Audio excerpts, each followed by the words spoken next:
Next week, let's go to the vacation home and have a barbecue. When Dad said that, our family was thrilled. The vacation home is an hour-and-a-half drive away. I always enjoyed the drive there, and going to the vacation home was always something to look forward to. People might think we're rich when I mention the vacation home, but my parents bought it during the so-called bubble era. I don't know much about it, but apparently back then, it wasn't just the rich who bought vacation homes. It was common even among ordinary people. Dad, let's go fishing.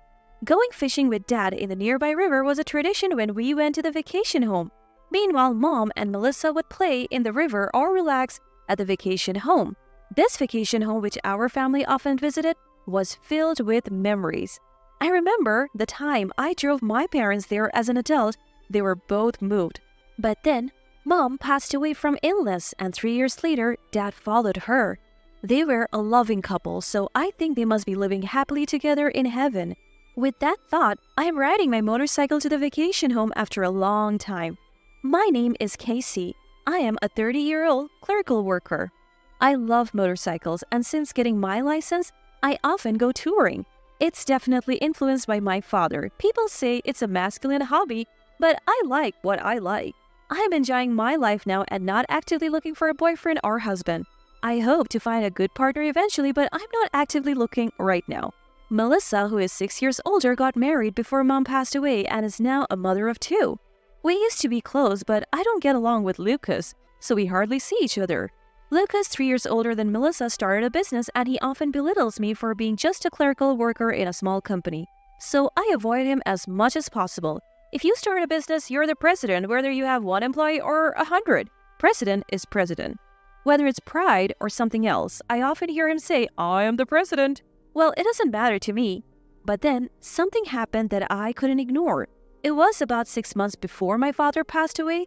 His chronic illness worsened and he was hospitalized. Living close to my parents' house, I often visited and watched over my father. I was estranged from Melissa and her husband at the time, but I felt it would be unfair to my father not to tell Melissa if something happened, so I told her the situation. The hospital was about a 30-minute drive from Melissa's house. I thought she would come to visit, but she never did, saying it was too hard to bring the 2 kids.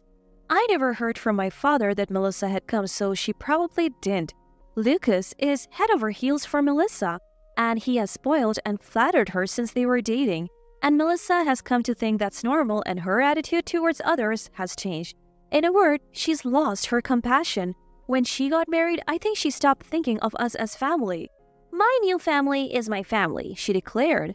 Probably she found our parents, who would scold her for being selfish, annoying.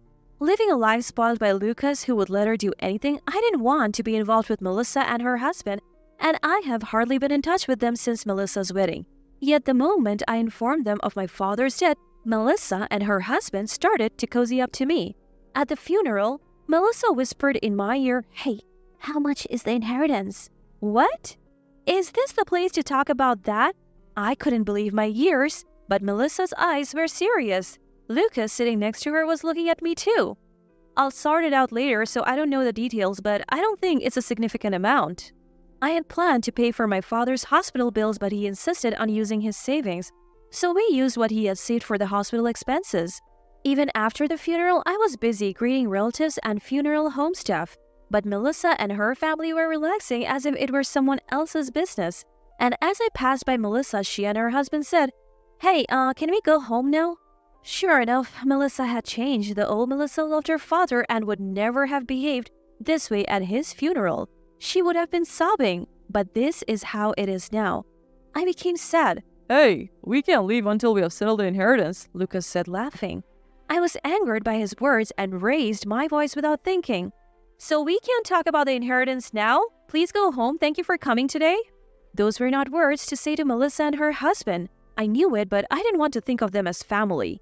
The funeral ended and I slept for a night, but I was so sad about various things that I jumped on my motorcycle and ended up at the vacation home. What should I do with this vacation home? It's also part of the inheritance. I was troubled.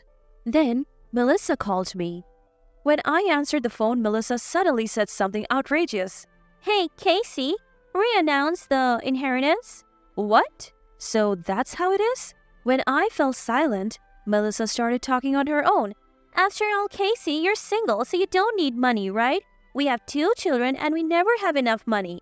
You wouldn't understand being single, but raising children costs a lot. Melissa started talking about her children whenever she could.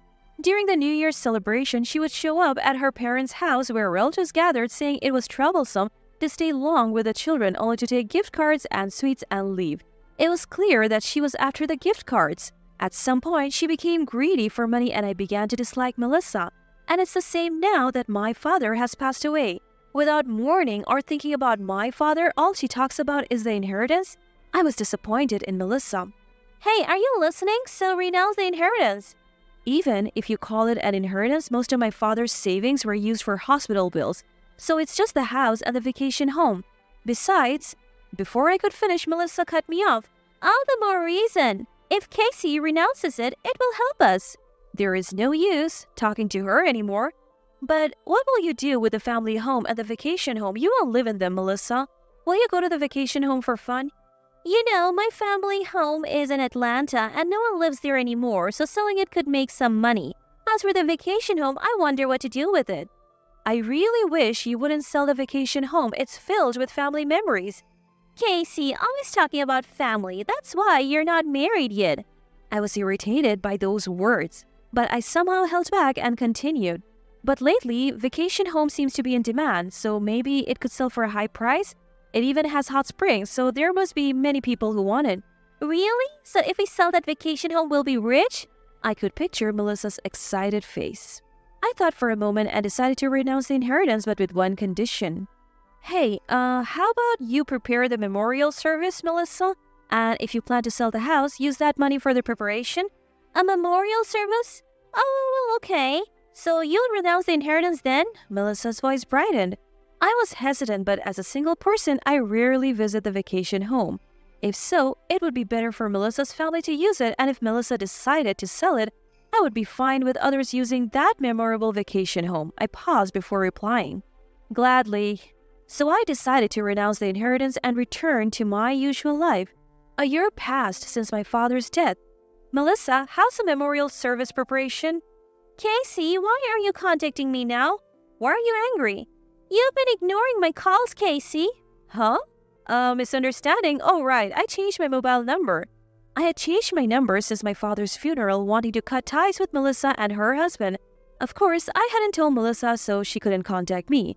I just called to check on the progress of the memorial service. So, is the memorial service ready? Huh? There's no way I could do it. I have 2 kids to take care of. You're single and free, Casey. You do it. I sighed. You promised back then, didn't you? This isn't what we agreed on. That's my line. What? What do you mean? You said the vacation home would sell high, so I thought I'd sell it right away, but it's not selling at all. Instead, I'm being charged thousands of dollars for maintenance and repair fees, and even for using the hot springs. What's going on? Oh, that I found out about it later. That's awful. It's a scam. A scam. Why, Melissa? You're the one who wanted me to renounce the inheritance, right? I said it might sell high, but that was just an amateur opinion. I didn't know if it would actually sell, but the family home sold, right? Oh, well, yes, Melissa stammered. That means the family home must have sold for a decent amount. Then use that money for the vacation home expenses and keep it for family use. If I want to use it, can I pay a fee? Well, so Melissa, you really want to sell it? I asked Melissa the obvious question once more. How about renting out the vacation home then? You could set up tents in the yard for camping. Camping seems to be trendy, and you could keep the hot springs and turn the rest into a campground.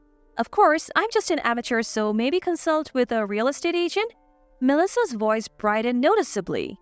That's an idea. I hadn't thought of that. By the way, I can arrange the memorial service if you will pay the cost as promised.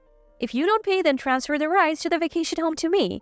I don't really expect her to transfer the rights to me now, but I had to say it this way, or Melissa seemed likely to break her promise. Melissa, who thinks she found a use for the vacation home, obviously had no intention of giving it up. As expected, she nodded. Well, I guess so. The vacation home seems to be working out, so I'll cover the costs. Then I'll arrange it. Once the amount is settled, transfer the money to my account first. Understood. The memorial service went smoothly. Of course, I made sure to get the money in advance so there was no loss. After the memorial service, Melissa said, I'm glad Dad left us the vacation home. Our dreams are expanding. Lucas chimed in. Our future is secure now. I'm grateful to father-in-law. He never showed any gratitude before, but he says it now. I didn't want to be involved anymore, so I handled the conversation formally and left quickly. 3 months later, my mobile phone rang. Casey, you lied again. What now? What's the problem? The vacation home. Melissa was furious and kept talking. You said to rent it out, but no one wants it. And when I asked about turning it into a campground, they said tents are prohibited on that land. Now I'm just losing money. What are you going to do about it? Wow, that's tough. I didn't know that. I listened to Melissa's anger and nodded. It's not just tough, it's your fault, Casey. Why is it my fault? You were the one who got greedy and wanted to renounce the inheritance. If we had properly divided inheritance, I would have researched and considered selling or managing it, but it's yours, Melissa, so it's not my place to interfere. Since Melissa kept ranting about fraud and demanding I do something, I interrupted her. Besides, you have the money from selling the family home, right? It's not fair to take what you want and push off what's a burden. That money's long gone. What? I couldn't help but let out a stunned voice. Lucas failed in his business. Now we are in debt. The company of a man who always boasted about being a CEO and having business acumen went bankrupt? I couldn't help but laugh. That's really tough. I said the words, but I couldn't stop laughing. Hey! What are you laughing at? We have 2 kids, you know. Both of your kids are already in middle school, right? The older one is about to be a high school student. High school students can work part-time. And if the family pulls together, you can quickly handle that amount of debt. Well, if Melissa and Lucas can humble themselves and ask for help, that is. What? Casey, you're single. You can't understand what it's like to have a family. Sure. That was true until recently. What? Oh, I got married. My partner is a business trader. A business trader? Casey, where did you find such a wealthy person? Well, I think he earns more than our peers. He's a fellow motorcycle enthusiast. Melissa, you always told me to stop riding or I would miss my chance to marry, but I got married safely. I'll be a mother next year. What? So, just like Melissa, I'll be focusing on my new family. Please don't contact me anymore. Bye. I cheerfully hung up on the phone. I met my husband shortly after my father's death and we hit it off right away. I think my worried father might have guided me to my husband. After my father's memorial service, my husband and I had a small wedding and I soon discovered I was pregnant. I couldn't show my parents my wedding dress or their grandchild's face, but I'm sure they're watching from heaven. Dad, Mom, I'm very happy now.